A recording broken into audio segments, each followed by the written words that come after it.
Turning off the effects. Understanding and using the phrase. Hello everyone. Today, we're going to dive into a fascinating aspect of the English language, phrases and their meanings. Specifically, we'll explore what it means to turn off the effects. This phrase can be quite versatile, depending on the context.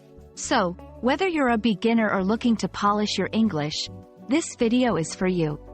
Let's unravel the mystery together and add another expression to your English toolkit. The phrase, turn off the effects, can be taken quite literally in some contexts. To turn off means to deactivate or stop the operation of a device, system, or effect.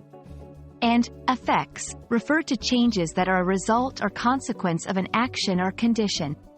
So, putting it together, the literal interpretation would be to deactivate or stop certain consequences or changes that have been initiated, often in a digital or electronic setting, such as turning off sound or visual effects in an app or on a device. Interestingly, turn off the effects can also be used figuratively to mean stopping the influence or impact of something intangible, such as emotions, attitudes, or behaviors. For example, if someone is said to turn off the effects of criticism, it means they stop letting the criticism affect them negatively.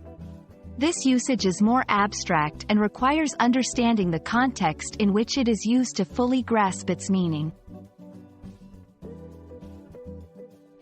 To better understand how to use this phrase, let's look at some examples. 1. In technology, I had to turn off the effects in the game because they were making my computer run slowly. 2. In personal development, learning to turn off the effects of negative self-talk can significantly improve your confidence.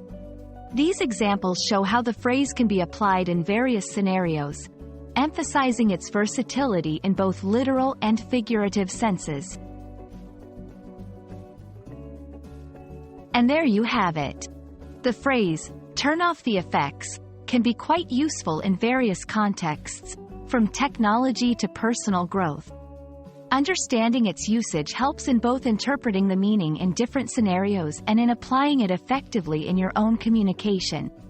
We hope this video has illuminated this interesting phrase for you. Keep practicing, and don't hesitate to turn off the effects of doubt on your journey to mastering English. See you in the next video.